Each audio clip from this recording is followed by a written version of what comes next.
with myself from this perspective. There were signs, but I truly thought for the first time in my life, I worked so hard at something. I was so good at something. Everybody acknowledged that I was, that they couldn't fire me, that they wouldn't fire me, that a company get up. So to me, the signs were always there. And I called, man. Yeah. I called executives, I called decision makers, I called bosses. Is my schedule changing? What's it look like? And it was never a definitive answer. But I think it was never a definitive answer because this was always the plan. Yeah. What's it based off of? Well, to address the head down thing, what makes me a little bit sad about myself is I did adjust who I was to try to keep my job. I did have meetings with people and say, okay, like, what makes me sad is even in trying to adjust to be at least more of what certain people wanted, they still fired me. And so— people to figure out what you can do. Did anybody give you a heads up? Yeah, I gotten some heads up. I mean, summer ago, Stephen A. sat with me, took me to lunch in Los Angeles. And he told me, he said, you know, there's a particular executive that doesn't like you. Now, let me be honest. I had been hearing this for years, right? It had gotten to me so many times. And so having that dinner or that lunch with Stephen A. was just confirmation of it. He's like, you need to go set a meeting. But so many times I heard from it. You talking about 4 Central on Monday. What happened on Monday? Because you got, bro, you got 5-minute shifts. Get fired halfway through that job. Hey, Chad, great. To bed. I wasn't laid off. I was fired. Right? They're using layoffs as a cover and a camouflage for what they already intended on doing. But there was no cause for it, right? So because there was no cause for it, you couldn't just fire me, so you had to wait to the layoff so you could camouflage it and veil it, right? But here's the other thing. If I was laid off, like everybody else, they came out on Tuesday. Mine came out on Friday. I get the call, I get a text from our showrunner that tells me to call my boss.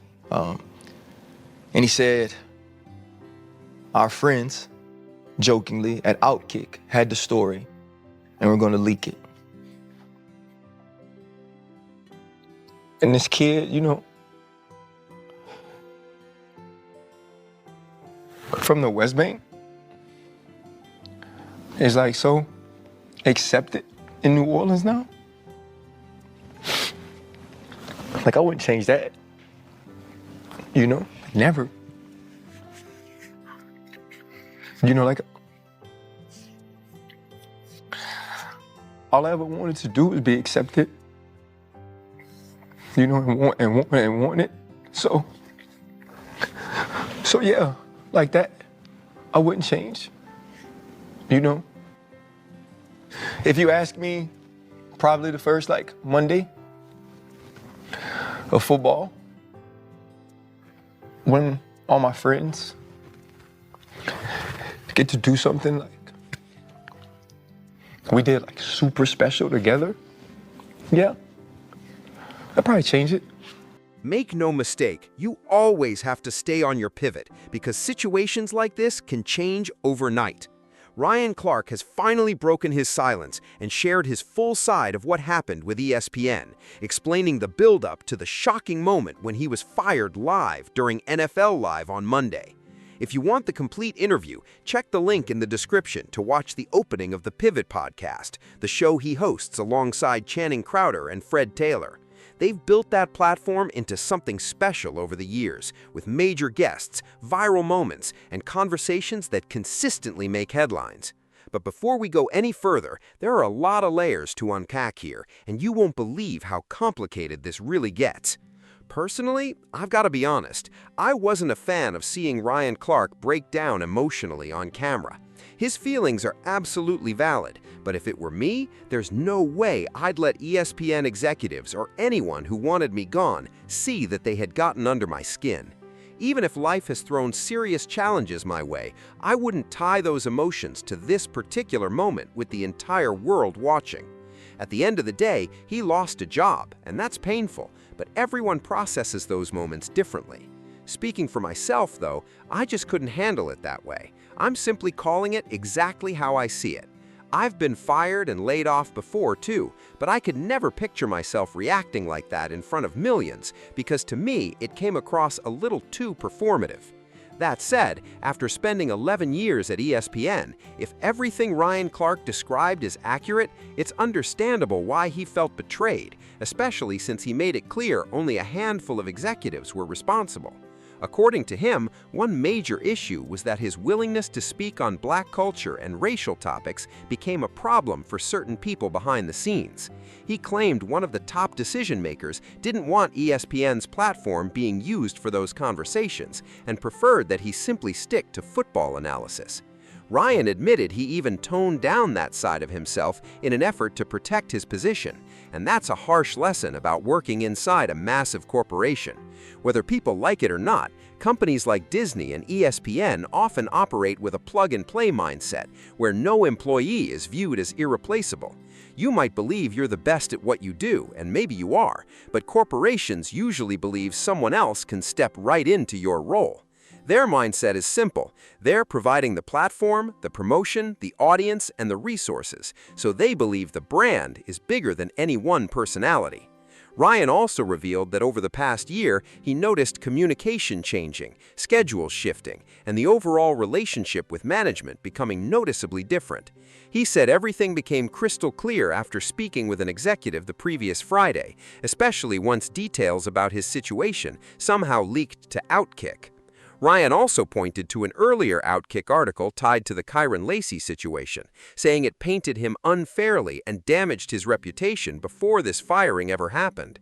In his view, someone behind the scenes had already decided he was on the way out, long before the public knew anything.